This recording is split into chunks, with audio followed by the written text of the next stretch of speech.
Oh goodness, this is not good. What happened? Well, here it is, a free Mercedes GL450, if I can haul it home and fix it. And here's the owner, Ray. Even though the car runs and drives, it's been to two different mechanics, both who have said it needs a new engine. As I loaded it onto my trailer, I was left wondering, can I fix it without breaking the bank, or will this free SUV cost me everything? With the car loaded up, the ride home was uneventful, though being the largest SUV in the Mercedes range and weighing in at 2.7 tons, I certainly could feel the weight of it on the trailer. I already pulled this into the shop, and this is what we're working with here. When I start it up, you can see that the check engine light is on, and sometimes it's flashing. I can also feel the engine running rough. Oh, there it is flashing. I can feel the engine running rough, kind of like a consistent misfire. If we check the engine codes, we can see there are two codes, and both of them are for a cylinder 5 misfire. Now the task at hand is to determine the cause of this misfire. And I should say, gasoline engines need 4 things in order to operate. They need air, compression, fuel, and spark. If any one of those things are missing in a single cylinder, you'll have a misfire. Now a little bit about the history of this vehicle. Ray, the previous owner, brought this to a mechanic, and the mechanic looked inside cylinder number 5 and saw some cylinder scoring that he characterized as bad. Cylinder scoring can cause a loss of compression, which can cause a misfire, and if that's the case, this engine is pretty much toast and would need to be replaced because it was not designed to be bored out and re-honed. On the other hand, I don't think the mechanic actually measured the compression, and so if the compression is okay on that cylinder, then the misfire is obviously being caused by something else. And just for a point of reference on cylinder scoring, my Range Rover has rather bad looking cylinder scoring on all 4 cylinders on one of the banks, and it doesn't cause any issues so far. No check engine light, no drivability issues, and the compression seems fine.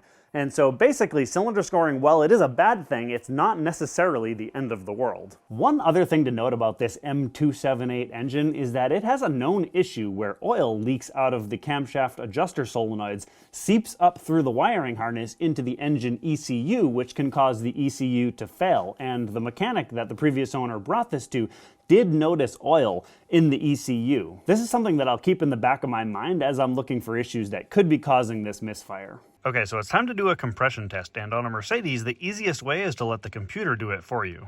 Okay, so brake pedal, accelerator pedal, turn the key. It does not appear to be working.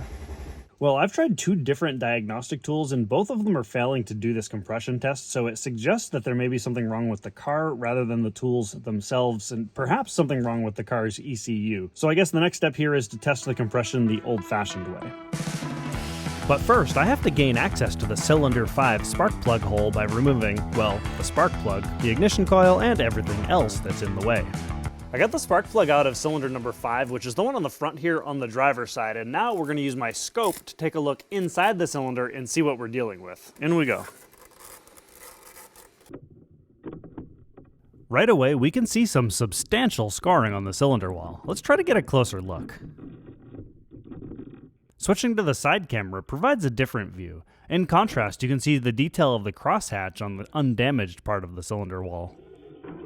Well, yeah, it does not look good in there, but let's test the compression and see if that's actually the problem. Got my trusty compression tester kit. Stick this adapter down in there, thread it in by hand. The O-ring will seal it. Hook up the gauge. Okay. Okay, I'm using my tool here to let me crank the engine over without it trying to start itself.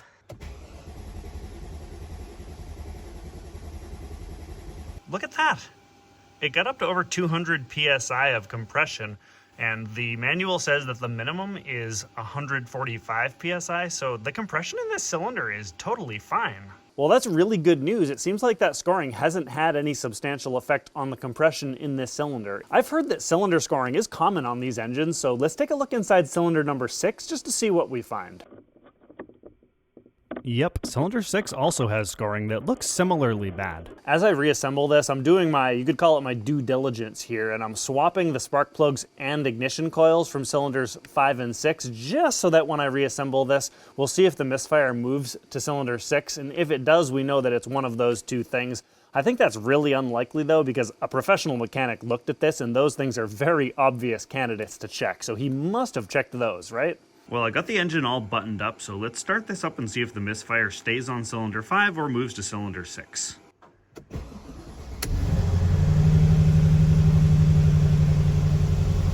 low check engine light. What's going on? Oh, there it is. Okay, yep. Misfire came back. Trouble codes.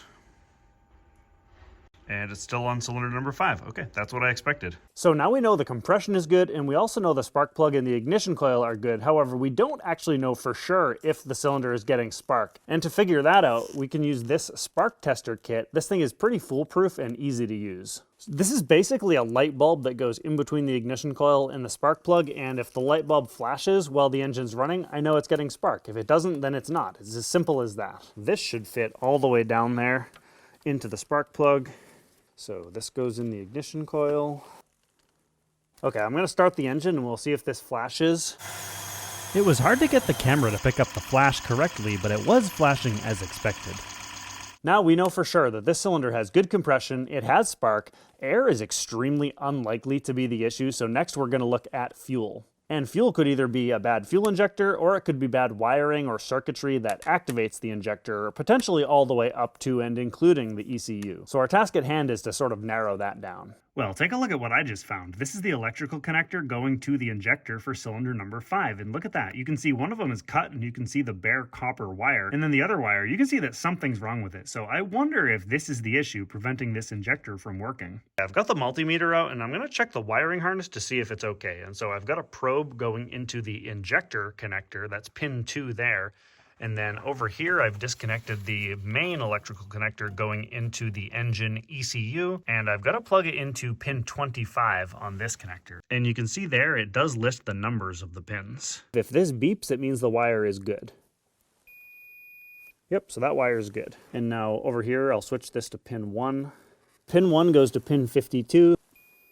And that wire is good as well. So I guess really what I need to do is just repair the jacket on those wires because the wires inside are fine. A little bit of liquid electrical tape should repair these wires nicely.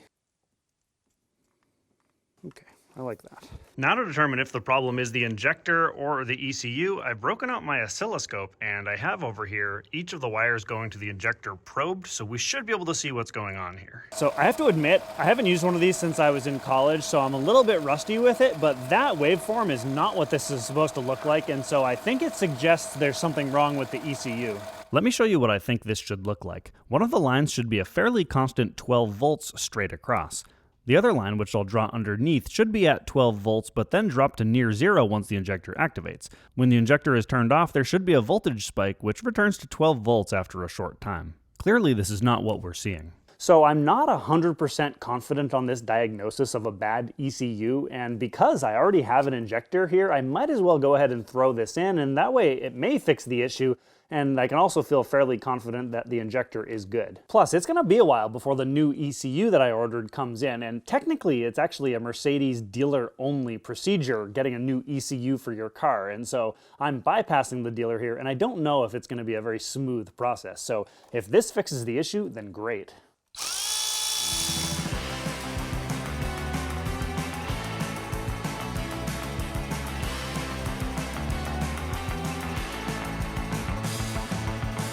I got the fuel rail pretty much all disconnected except for one thing, and that would be these clips here which hold the fuel rail to the injector. I want the fuel rail to come off without the injectors. See if I can do this one-handed.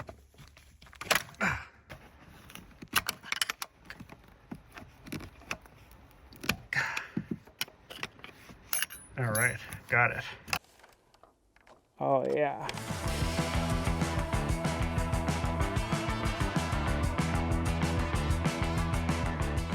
All right, here it is. Yeah, I did not intend for the injectors to come out with it, but that's just what happened. I bought 4 of these injector seal kits just so I can replace all the seals on these injectors so we don't have any leaks.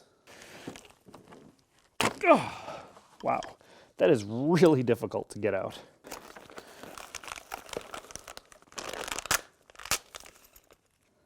Well, this came with all the seals actually, so I guess I didn't need 3 seal kits.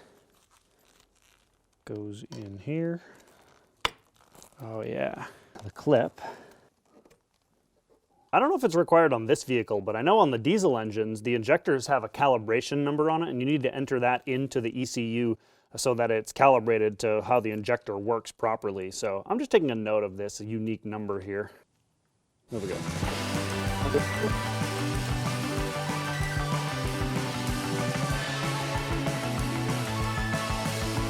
Well, I got it all put back together. I'm getting pretty good at this, so let's start it up and see if that new injector fixes the issue. If not, then I'll replace this ECU right here. I have a new one coming in a couple days. It's actually a used ECU from another 2013 GL450, and I also bought a tool that should let me clone this ECU to the new one. All right, it may have to crank for a little bit because of air in the fuel system.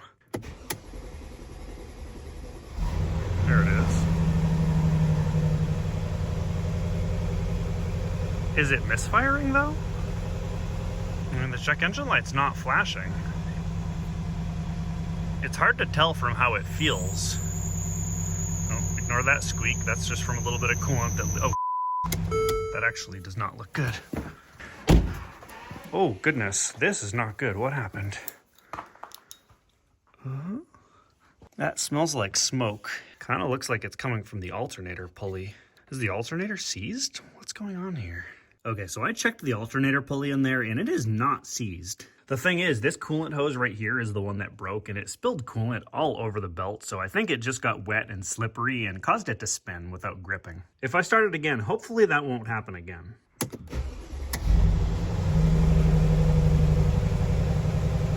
Well, it does feel like it's running a little rough even though the check engine light is not flashing. But the belt is doing fine now at least.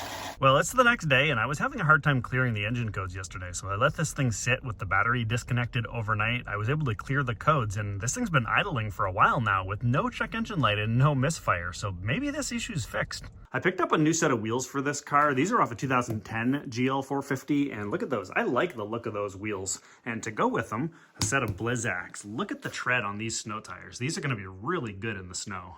So these are 255s as opposed to the factory 275s, and the outside diameter is the same, so it won't mess with the speedometer, but thinner tires are usually a little bit better in the snow.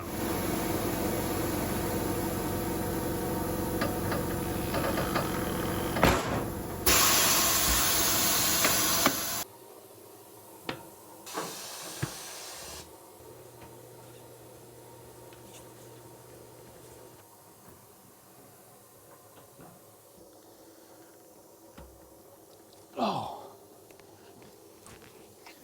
there we go. The run-flat tires combined with the old worn-out tire machine was making this quite difficult.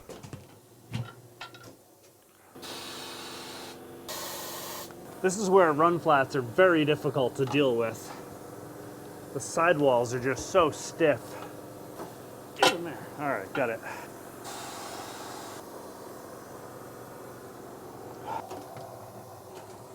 Come on.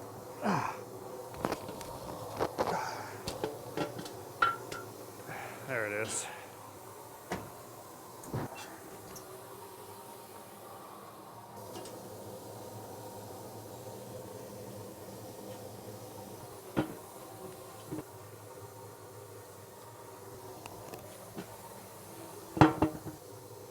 Oh, I forgot something. I gotta remove this old TPMS sensor, which we'll put right there.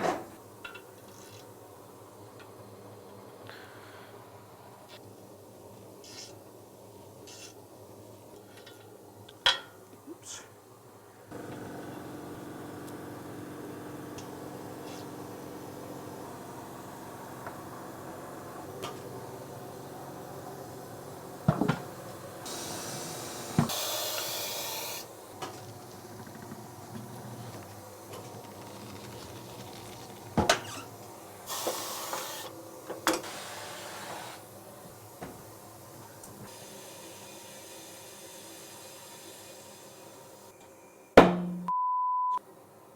Woo-wee, okay.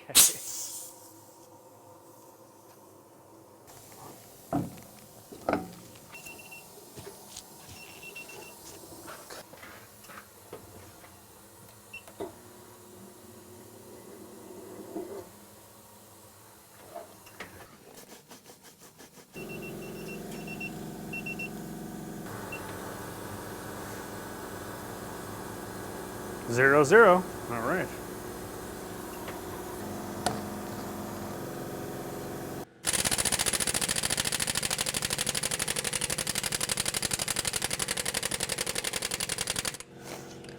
Nope.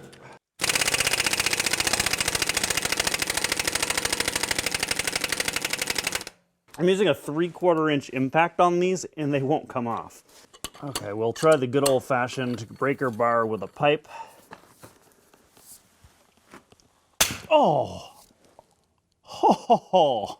Did that sound as loud on camera as it did in person? That was really tight. Oh, there we go. And this, ladies and gentlemen, the rust there, is why we use anti-seize on our lug bolts. There, just like that. Is it gonna come off easily? No, it's not.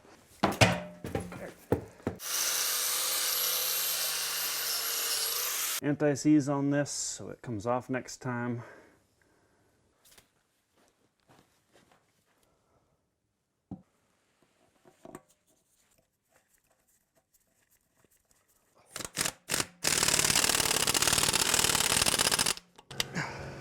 And one thing to keep in mind with winter tires is that the tread is usually directional, and there'll be an arrow on the outside of the tire here that says the direction of rotation. So you want to make sure that you mount them on the wheels and on the car facing in the right direction. Actually, yeah, it says rotation right here.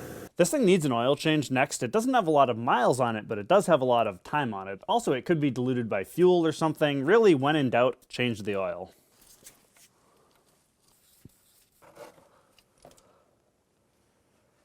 The oil coming out is really dark. I think I smell fuel in the oil, so I'm very glad that I'm changing this. Having injector issues, if it's misfiring on that cylinder, you know, we don't know. There could be fuel getting in the oil. So I guess when I do part 2 of this series, where I change all of the fluids and filters and do a full service on it, that's when I'll change this oil again, and we'll see if it's having any other issues. Now, before I put the drain plug back in, I'm just going to pull the filter off here. I don't know if this car stores oil in the filter. If it does, we want it to drain out of the engine. I hope I have the right filter here. This is for my S-Class, which I grabbed off the shelf. It's got the same engine as this, so it should be the same filter, right? Okay, yeah, it looks the same. And that is so gross, this oil. My goodness.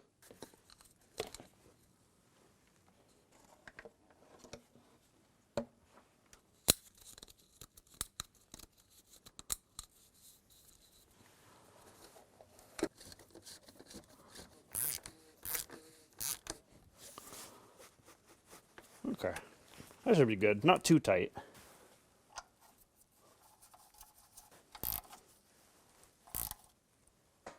Okay, that should be good and tight. All right, this takes 8.5 liters of good old 0W40.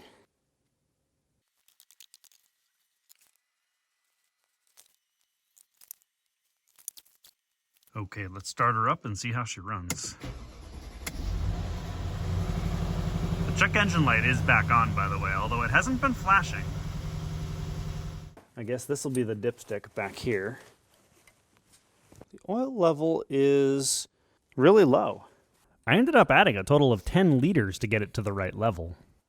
So I want to take a look at this check engine light, and this is what I'm getting for a fault code. So there's no misfire, but I am getting a cylinder number 5, an electrical fault or open circuit for the fuel injector. I think we should try swapping out the ECU. Okay, so this is the engine ECU right here at the top of the engine. But first, let's disconnect the battery. This is underneath the front passenger seat. Tuck that ground cable off to the side. This should be pretty easy to disconnect. I just gotta pop it out of here. And now I can undo these electrical connectors. All right, easy as pie. Okay, cloning the ECU. I have both ECUs over here, my programmer, and an old laptop with the software that I need. They give you a wiring diagram to hook the tuner up to the ECU and which pins go where. This is the wiring diagram. So this is the new ECU, and I've already done a backup of the old ECU, and I think what I have to do is just restore this backup to this ECU, and it'll hopefully work. Here we go. I'll select the ECU model I have, and then select bench mode, which is for when you have the ECU removed from the vehicle. At this point, I clicked restore and selected the backup from the original ECU, and the programming tool started its work. After a few minutes of writing data, I was presented with a message of success. Well, it appears to have succeeded, so let's plug this into the car and try it out. Okay, this is it. Oh my goodness, it starts. And it feels like it's running smoothly, too. No check engine light yet. Wow, this is amazing. I think that really fixed the issue. I think there's a decent chance the reason the ECU failed is because of oil leaking into the ECU from the wiring harness, which originates from these connectors right here. With that said, I don't see any oil leaking at the moment. Although this is a known issue to Mercedes, so Mercedes even sells these sacrificial wiring harnesses, which you connect in between the sensor and the engine wiring harness, and then it prevents oil from seeping up to the ECU. Even though it's not leaking now, I think the smart thing to do is to just install these. Really easy to do. Now I just have to do the other 3 and we'll be good to go. I think there are 3 big takeaways to this video, and the first is that 2 professional Euro mechanics looked at this car and misdiagnosed it, thinking it needs a new engine. And really, they didn't spend enough time diagnosing it, but I think this is something that maybe more honest mechanics are prone to doing, and that is, when they see a car that they think needs major repairs and isn't worth doing, they're hesitant to give their customer a huge diagnostic bill for nothing. The second thing, cylinder scoring. I don't think it's as big of an issue as people think it is, and especially on this car where the compression was excellent, it'll be really interesting to see how long it lasts and if the cylinder scoring becomes a major issue. And the third thing, it turns out ECU replacement is possible without going to the dealer and giving them gazillions of your dollars. Let me know if you guys like the idea of doing a free car video series, because I already have another viewer who reached out to me with another Mercedes that needs some love. And with that, have a happy Christmas and we'll see you in the new year.